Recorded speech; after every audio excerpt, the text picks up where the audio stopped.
If it ain't crit, it ain't it. You know what I'm saying? If it ain't crit, you better just quit. Crit it or quit it.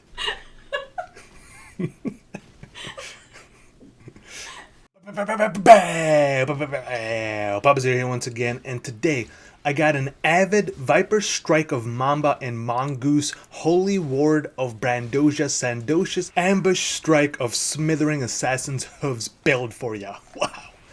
Now, what's this build about, you ask? It is in fact a poison build that relies on low tolerance cluster jewel notables to do massive poison damage in a single hit.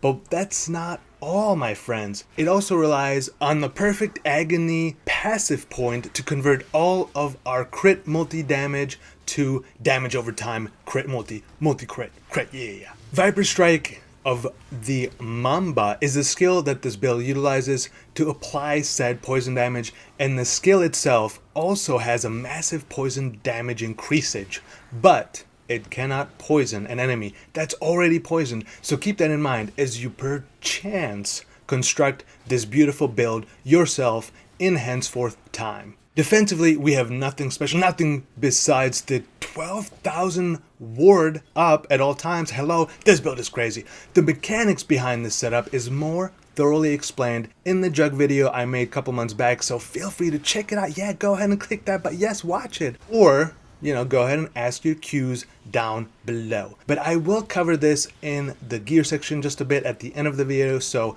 stay tuned for that information. The one big weakness is dot damage to our person, so we have to ensure we are immune to corrupted blood, bleed, poison, and ignite. Usually in the setup, having the dissolution of the flesh jewel would be very beneficial because it gives more life and we have no way to recover life for the most part, so it's just an upside of having more HP. However, thanks to the Assassin's Ascendancy called Noxious Strike, which we're actually not using, but you could if you wanted to, and Beano's Kitchen's Knife Regeneration, we have a way to recover said life very quickly. So that's why I skipped the jewel in this build. That and, not having the jewel slot needed. But that's the tiny portion that we don't focus on. The last important thing I'll note before going over the gear is that accuracy and critical strike chance is very important, especially for map clear. That's why I switch between the crit strikes and unbound ailments. On bosses, we use the ambush skill to get our crit chance over 100%, and that's why we don't need the crit gem in our setup. But missing crit back to back to back on mob feels pretty bad. You might see it in the video here and there. I do miss once or twice, especially if you miss 3 times in a row. It's like, oh my god. Because remember, if we don't crit, we don't poison. So crit and accuracy, very, very important. So keep that in mind as you build this beautiful, amazing build. I'm just kidding, it's alright. For the budget, it's not great. So TLDR, right here, right now, don't play this build. Unless you want to blow hundreds of divines, probably. I don't even know what the price tag is, but yeah, play it. Don't play it. It's up to you. If it ain't crit, it ain't it. You know what I'm saying?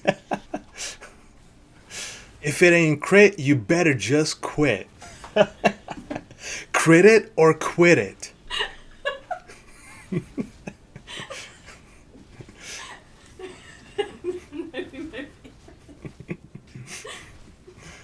Alright, let's go over the gear. Alright, let's go over the mechanics. So, Embrace Madness. Where do I get this from? I get it from the boots. That's right. I activate the skill, I have it on, and I gain immunity to elemental ailments. Nice! I do get less flask effectage. I do take increased damage. I am slowed, and my life recovery energy shield rate goes down the drain. But that's okay. It's alright. Not a big deal. Why? Because we get permanent flasks up. Semi-permanent. I think I'm at like 95%, but because I keep killing things, I am at effectively, pseudo-ly 100%. If you were to, like if I was a boss, for example, well, maybe this node right here is good enough, maybe not, but I would definitely tinker and play with the setup to maybe, get a little bit more flask effect duration, small passives, thanks to the tattoos, maybe pick up some more flasks duration, or, you know, something that gives me just a little bit. We do use the Brutal Restraint keynode, the Traitor, so that's how we get our flask up even more. We also have this beautiful chest that also has flask gain 1 charge every 3 seconds. You can obviously upgrade that to 2 every 3 seconds. That will make your life a little bit easier. Now, why such a high armor and evasion rating? That's because of the belt. Gain ward instead of 60% of armor and evasion rating from a quick body. So that's how we get a lot of our ward, and we also get increases and reductions to maximum energy shield applied to ward instead. That's how we get our ward up. We have some gloves as well that give a little bit. Our rings are just accuracy, life, resistances, nothing major, nothing special. I am using the Envy Owl's Uprising. An alternative potentially could be, you know, for more damage, could be Replica Dragon's Flight, could be Ashes of the Stars to increase that damage of the Viper Strike of Mamba, because the quality alone gives 40%, so that would be a lot. That would be a lot of more damage. Something else to consider, potentially clutching Talisman. Don't pay attention to the affixes, just the implicit, which is increased global defenses. So that's a nice one as well.